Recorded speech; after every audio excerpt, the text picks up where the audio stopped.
تقاضوں سے واقف نہیں، اسلام کی تاریخ سے واقف نہیں، قرآن کے تقاضوں سے واقف نہیں، لیکن اپنی رائے ضرور دیں گے۔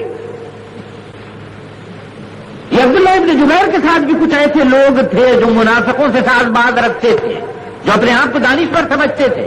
انہوں نے کہا کہ جناب اس فقرے کا مطلب تو یہ ہے، اب جب کہ غنیمت لوٹی جا رہی ہے، آخر ہم کو بھی تو غنیمت لوٹنا ہے، آخر ہم بھی تو وہاں جائیں، ہمارا یہاں کھڑے رہنا تو بیکار ہے، اس لیے کہ جنگ کا ہمارا تو ختم ہو گیا، دشمن تو بھاگ گیا، ہمارے بہادروں نے تو اس کو اپنے خیموں سے بھی دور ڈھکیل دیا ہے، اب یہاں کھڑے رہ کے کیا کریں۔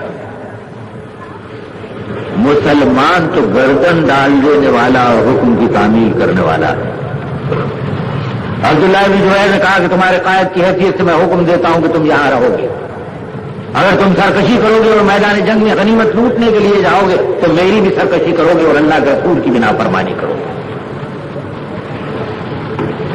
دنیا بڑی بری جگہ ہے، جن سے تمام آدمی کی آنکھوں کے پردے ڈال دیتے۔ ان میں سے کچھ لوگ جو نئے نئے مسلمان ہوئے مکی زندگی کے 13 برسوں میں جناب رسالت صلی اللہ علیہ وسلم کے ساتھ نہیں رہے تھے، جن کی پوری طریقے سے تربیت نہیں ہوئی تھی، جو اللہ کے رسول کے ارشادات کی تمام و کمال اہمیت سے بھی واقف نہیں ہوئے تھے، انہوں نے اپنا راستہ بنایا غنیمت لوٹنے کے لیے پیسے کے لالچ میں۔ بھائی آج بھی تو اس دور میں لوگ ہیں جو روپے کی خاطر ثمن قلیل کی خاطر اللہ کی آیتوں کو بدل دینے کی کوشش کرتے ہیں۔ منافق آپ کی صف کو بانٹ گیا اور آپ خاموشی سے بیٹھے دیکھ رہے ہیں۔ بتائیے پھر ربیع الاول کی محفلوں کا کیا فائدہ؟ لا الہ الا اللہ کا نعرہ لگانے والے، محمد رسول اللہ کے بتوالے، مسجدوں سے دور رہنے والے تم اور میں سبھی منافق ہیں۔ اگر ہم مسجدوں کے صحن کو اپنی جبینوں سے سجدہ کر کر کے بتاتے تو ہمارے دلوں میں دین کی گرمی بھی رہتی اور دینی حمیت بھی رہتی۔ بچے سڑکوں پہ آوارہ پھر رہے،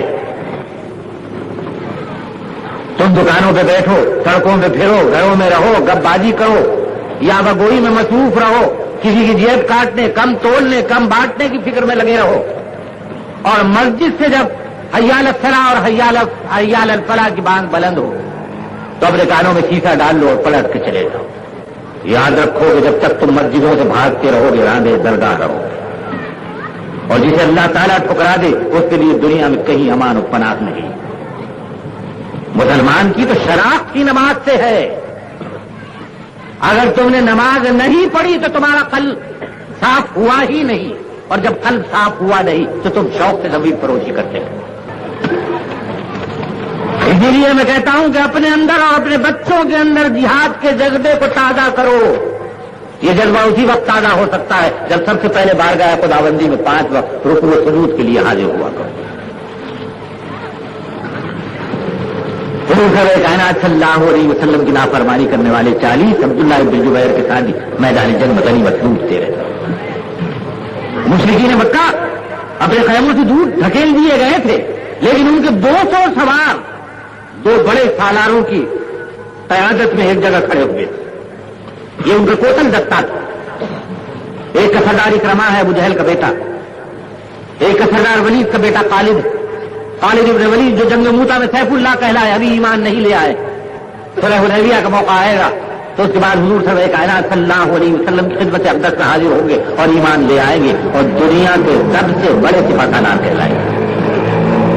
اب تو خالد ابن ولید مشرک ہیں، مشرکین مکہ کے ساتھ ہیں، ان کے سوار دستے کی قیادت کر رہے ہیں۔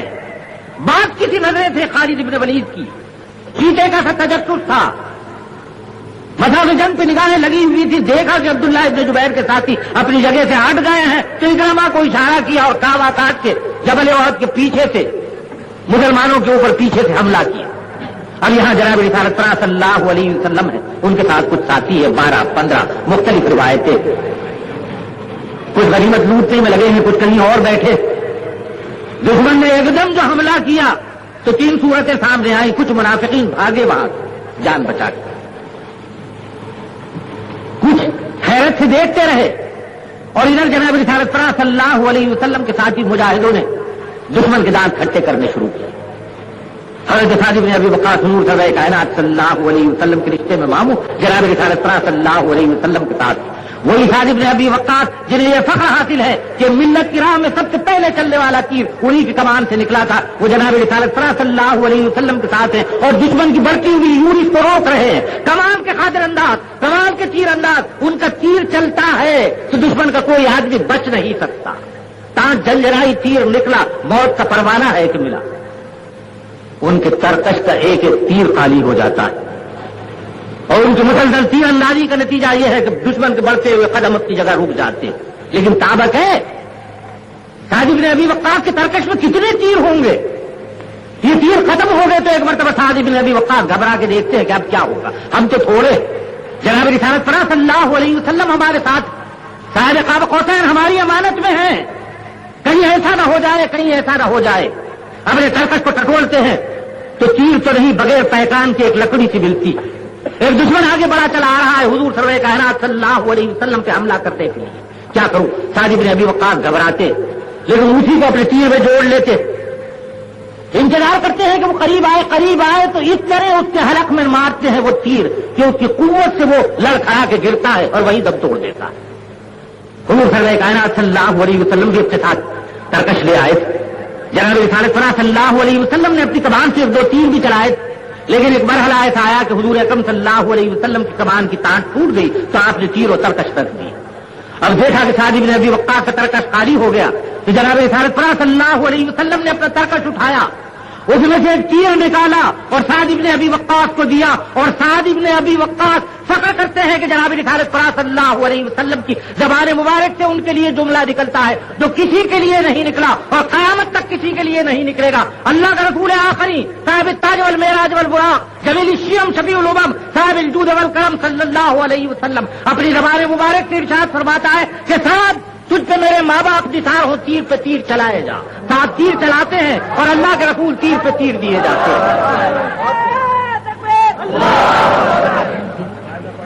حتیٰ کہ مشرکین مکہ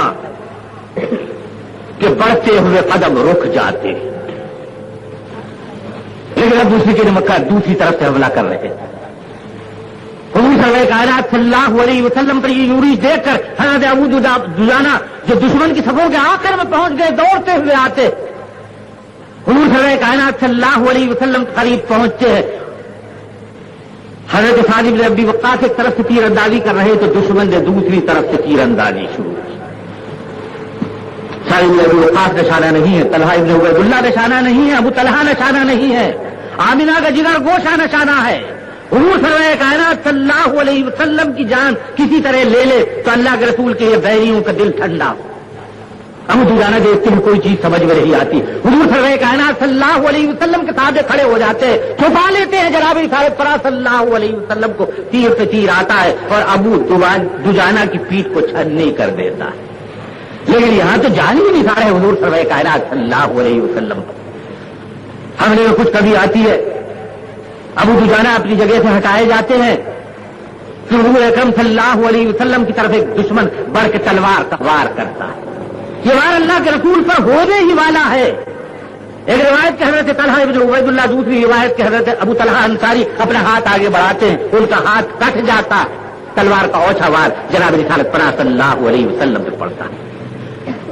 یہ موقع ہے کہ عتبہ یا عقبہ حضور سرور کائنات صلی اللہ علیہ وسلم کو تاک کے زور سے پتھر کا نشانہ بناتا ہے، جناب رسالت پرا صلی اللہ علیہ وسلم کا ایک دندان مبارک شہید ہو جاتا ہے۔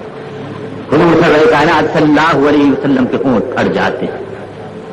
ابھی جناب رسالت پرا صلی اللہ علیہ وسلم سنبھلے نہ تھے کہ ایک اور طرف سے حضور اکرم صلی اللہ علیہ وسلم پہ تلوار کا وار ہوا۔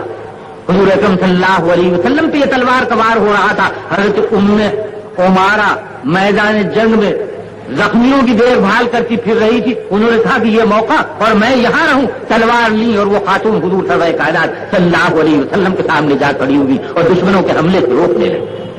اتنے میں عبداللہ ابن قمیہ، ہماری ابن قمیہ آگے بڑھا اور اس نے حضور سرور کائنات صلی اللہ علیہ وسلم کو تاک کر ایک بہت بڑا پتھر مارا، ایسا کہ مغفر کی کڑیاں جناب رسالت پرا صلی اللہ علیہ وسلم کے ماتھے میں دھنس گئی۔ اور پھر عبداللہ ابن قمیہ، عبداللہ ابن عمر ابن قمیہ حضور سرور کائنات صلی اللہ علیہ وسلم کی طرف تلوار لے کے پل پڑا۔ اب عبداللہ اور حضور سرور کائنات صلی اللہ علیہ وسلم کے درمیان میں حضرت ام عمارہ خاتون، ہاتھ میں تلوار ہے. عبداللہ ابن قبیہ پر بجلی کی طرح کڑک رہی ہیں اور کونے کی طرح لپک لپک کے اس پہ حملہ کر رہی. عبداللہ ابن قبیہ اپنے دور کا مارا ہوا شمشیر زن اس خاتون کو دیکھتا ہے تو حیرت سے دیکھتا ہے. یہ خاتون حضور سرور کائنات صلی اللہ علیہ وسلم کو یوں بچانے آئی، ان کو زخمی کر دیتا ہے. روایتیں میں 20 سے 30 زخم حضرت ام عمارہ کو آئے ہیں. اس دوران میں اور صحابہ کرام جمع ہو جاتے ہیں اور حضور سرور کائنات صلی اللہ علیہ وسلم کو مسلمانوں دشمنوں کے نرغے سے نکال لیتے. یہی موقع ہے کہ عبداللہ ابن قبیہ حضرت مصعب ابن عمیر کے اوپر حملہ کرتا ہے جو مسلمانوں کے علمبردار. مصعب ابن عمیر کے ہاتھ میں لشکر اسلامی کا پرچم ہے. وہ چاہتا ہے کہ یہ پرچم سرنگو ہو جائے، آگے بڑھتا ہے اور پوری قوت کے ساتھ حضرت مصعب ابن عمیر کے ہاتھ پر حملہ کرتا ہے، اس ہاتھ پر جس ہاتھ میں پرچم کوہنی سے حضرت مصعب ابن عمیر کا ہاتھ کاٹ دیتا ہے. کیا یہ اسلامی لشکر کا پرچم اب سرنگو ہو جائے گا؟ ہاتھ کٹ گیا لیکن مصعب ابن عمیر نے دوسرے ہاتھ سے اس پرچم کو تھام لیا. ابن قبیہ کو تو آگ لگ گئی. اس نے تو چاہا تھا کہ یہ پرچم سرنگو ہو جائے. یہ کیسے کہ مجاہد نے دوسرے ہاتھ میں اس پرچم کو تھام لیا. تالا کاٹتا ہے، گھوڑے کو پیچھے لے جاتا ہے، پھر ایک وار کرتا ہے. اس مرتبہ جو وار ہوتا ہے تو دوسرا ہاتھ کوہنیوں سے کٹ گیا. اب تو یہ پرچم سرنگو ہو جائے گا. لیکن ابن قبیہ کی آنکھیں پھٹی کی پھٹی رہ جاتی ہیں جب وہ دیکھتا ہے کہ مصعب ابن عمیر ملت کا سپاہی اپنے دونوں کٹے ہوئے ہاتھوں کو جوڑ کے سینے سے پرچم کو لگا لیتا ہے کہ یہ پرچم سرنگو نہ ہو. ابن قبیہ بھڑک اٹھتا ہے. یہ تلوار کس کام کی ہے؟ یہ سارے وار ضائع گئے، بیکار گئے. پیچھے ہٹتا ہے، گھوڑے کو دوڑاتا ہوا لے آتا ہے. نیزا ہاتھ میں ہے، پوری قوت کے ساتھ حضرت مصعب ابن عمیر کے سینے میں نیزا اتار دیتا. اب تو یہ پرچم سرنگو ہوگا. لمحوں کی بات ہے، مجاہدین اسلام میں سے ابو الروم مصعب ابن عمیر کے بھائی کی نظر پڑتی ہے. ایک بھائی نے رائے حق میں شہادت پائی، دوسرا بھائی آگے بڑھ کے پرچم کو تھام لیتا ہے. یہ پرچم قیامت تک سرنگو نہیں ہوگا.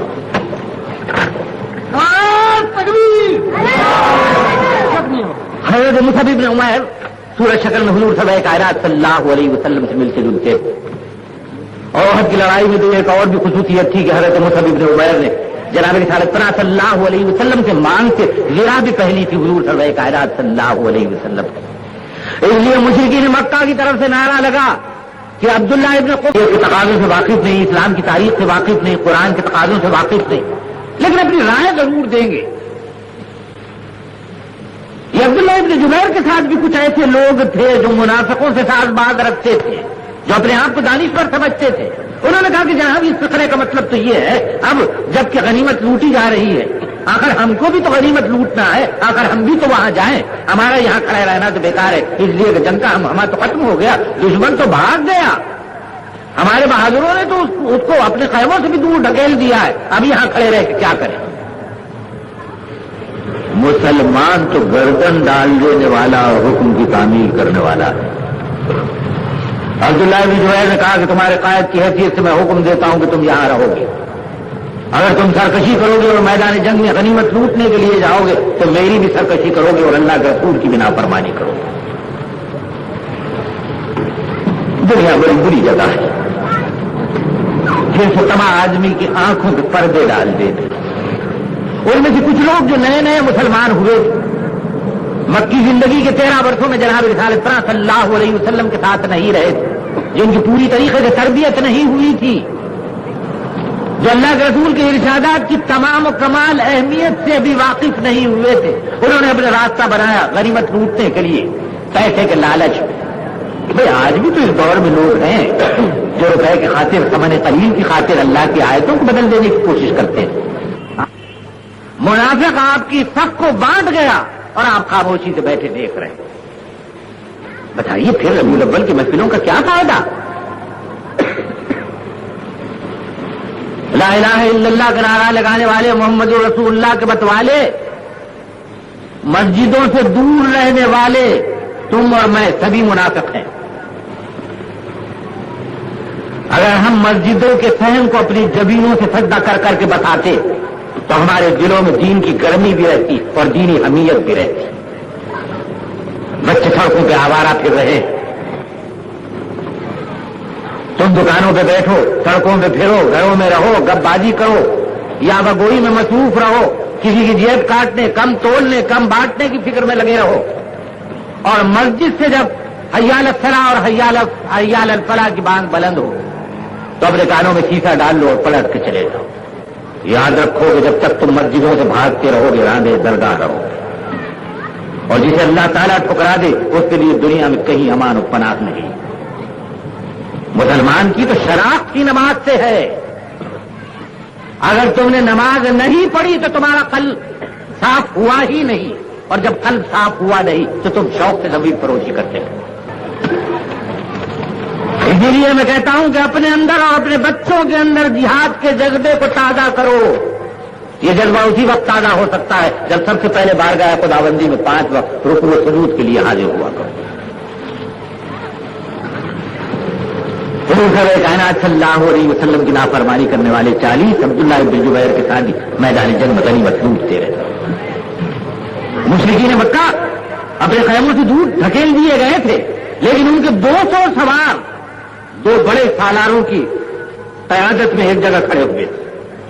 یہ ان کا کوتل دستہ تھا۔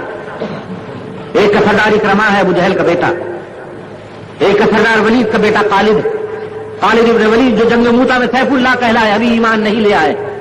صلح حدیبیہ کا موقع آئے گا تو اس کے بعد حضور سرور کائنات صلی اللہ علیہ وسلم کی خدمت اقدس میں حاضر ہوں گے اور ایمان لے آئیں گے اور دنیا کے سب سے بڑے سپہ سالار کہلائیں گے۔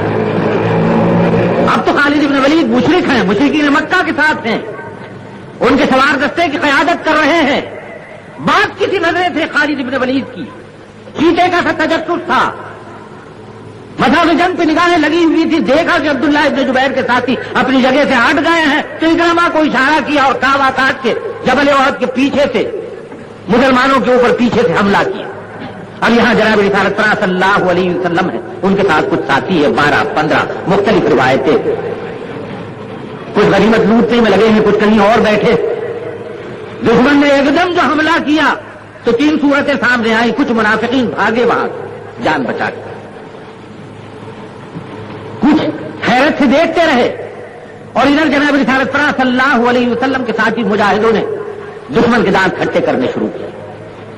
حضرت سعد بن ابی وقاص حضور سرور کائنات صلی اللہ علیہ وسلم کے رشتے میں ماموں جناب رسالت صلی اللہ علیہ وسلم کے ساتھ وہی سعد بن ابی وقاص جنہیں یہ فخر حاصل ہے کہ ملت کی راہ میں سب سے پہلے چلنے والا تیر انہی کی کمان سے نکلا تھا، وہ جناب رسالت صلی اللہ علیہ وسلم کے ساتھ ہیں اور دشمن کی بڑھتی ہوئی یورش کو روک رہے ہیں۔ کمان کے قادر انداز، کمان کے تیر انداز، ان کا تیر چلتا ہے تو دشمن کا کوئی آدمی بچ نہیں سکتا۔ تان جلجلائی تیر نکلا، موت کا پروانہ ہے کہ ملا، ان کے ترکش کا ایک ایک تیر خالی ہو جاتا ہے، اور ان کی مسلسل تیر اندازی کا نتیجہ یہ ہے کہ دشمن کے بڑھتے ہوئے قدم اپنی جگہ رک جاتے ہیں۔ لیکن تابق ہے سعد بن ابی وقاص کے ترکش میں کتنے تیر ہوں گے؟ یہ تیر ختم ہو گئے تو ایک مرتبہ سعد بن ابی وقاص گھبرا کے دیکھتے ہیں کہ اب کیا ہوگا، ہم تو تھوڑے، جناب رسالت صلی اللہ علیہ وسلم ہمارے ساتھ، صاحب قاب قوسین ہماری امانت میں ہیں، کہیں ایسا نہ ہو جائے، کہیں ایسا نہ ہو جائے۔ اپنے ترکش کو ٹٹولتے ہیں تو تیر تو نہیں، بغیر پیکان کے ایک لکڑی سی ملتی، ایک دشمن آگے بڑا چلا آ رہا ہے، حضور سرور کائنات صلی اللہ علیہ وسلم پہ حملہ کرتے تھے، کیا کروں؟ سعد بن ابی وقاص گھبراتے لیکن اسی کو اپنے تیر میں جوڑ لیتے، انتظار کرتے ہیں کہ وہ قریب آئے تو اس طرح اس کے حلق میں مارتے ہیں وہ تیر کہ اس کی قوت سے وہ لڑکھڑا کے گرتا ہے اور وہیں دم توڑ دیتا ہے۔ حضور سرور کائنات صلی اللہ علیہ وسلم بھی اپنے ساتھ ترکش لے آئے، جناب رسالت صلی اللہ علیہ وسلم نے اپنی کمان سے 2 تیر بھی چلائے، لیکن ایک مرحلہ ایسا آیا کہ حضور اکرم صلی اللہ علیہ وسلم کی کمان کی تانٹ ٹوٹ گئی تو آپ نے تیر و ترکش رکھ دی۔ اب دیکھا کہ سعد بن ابی وقاص کا ترکش خالی ہو گیا تو جناب رسالت صلی اللہ علیہ وسلم نے اپنا ترکش اٹھایا، اس میں سے ایک تیر نکالا اور سعد ابن ابی وقاص کو دیا، اور سعد ابن ابی وقاص فخر کرتے ہیں کہ جناب رسالت پرست صلی اللہ علیہ وسلم کی زبان مبارک سے ان کے لیے جملہ نکلتا ہے جو کسی کے لیے نہیں نکلا اور قیامت تک کسی کے لیے نہیں نکلے گا۔ اللہ کا رسول آخری صاحب التاج والمعراج والبراق جمیل الشیم شفیع الامم صاحب الجود والکرم صلی اللہ علیہ وسلم اپنی زبان مبارک سے ارشاد فرماتا ہے کہ سعد تجھ پہ میرے ماں باپ نثار ہو، تیر پہ تیر چلائے جا۔ ساتھ تیر چلاتے ہیں اور اللہ کے رسول تیر پہ تیر دیے جاتے ہیں،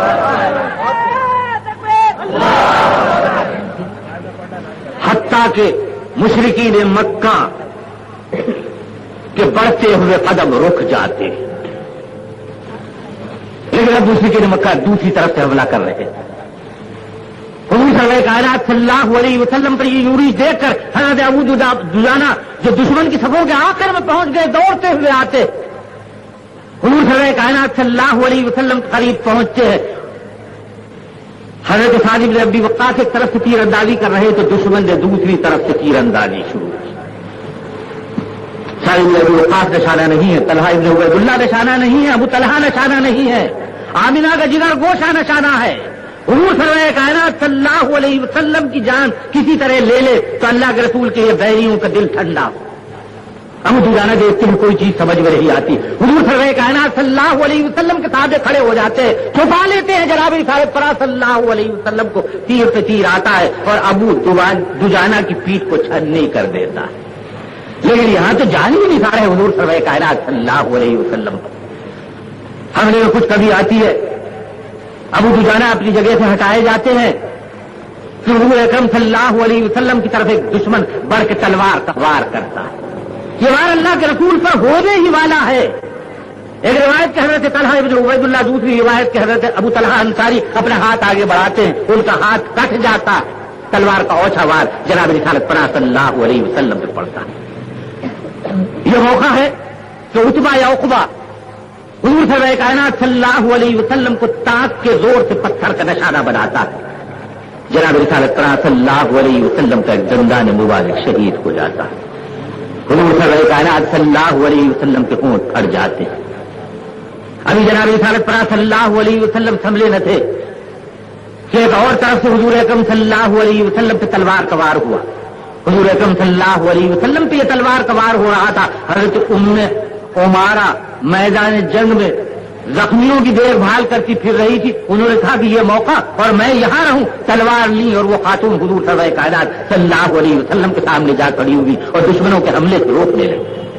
اتنے میں عبداللہ ابن قمیہ، ہماری ابن قمیہ آگے بڑھا اور اس نے حضور سرور کائنات صلی اللہ علیہ وسلم کو تاک کر ایک بہت بڑا پتھر مارا، ایسا کہ مغفر کی کڑیاں جناب رسالت پرست صلی اللہ علیہ وسلم کے ماتھے میں دھنس گئی۔ اور پھر عبداللہ ابن قمیہ، عبداللہ ابن عمر ابن قمیہ حضور سرور کائنات صلی اللہ علیہ وسلم کی طرف تلوار لے کے پل پڑا۔ اب عبداللہ اور حضور سرور کائنات صلی اللہ علیہ وسلم کے درمیان میں حضرت ام عمارہ خاتون، ہاتھ میں تلوار ہے۔ عبداللہ ابن قمیہ پر بجلی کی طرح کڑک رہی ہیں اور کونے کی طرح لپک لپک کے اس پہ حملہ کر رہی۔ عبداللہ ابن قمیہ اپنے دور کا مارا ہوا شمشیر زن اس خاتون کو دیکھتا ہے تو حیرت سے دیکھتا ہے، یہ خاتون حضور سرور کائنات صلی اللہ علیہ وسلم کو یوں بچانے آئی،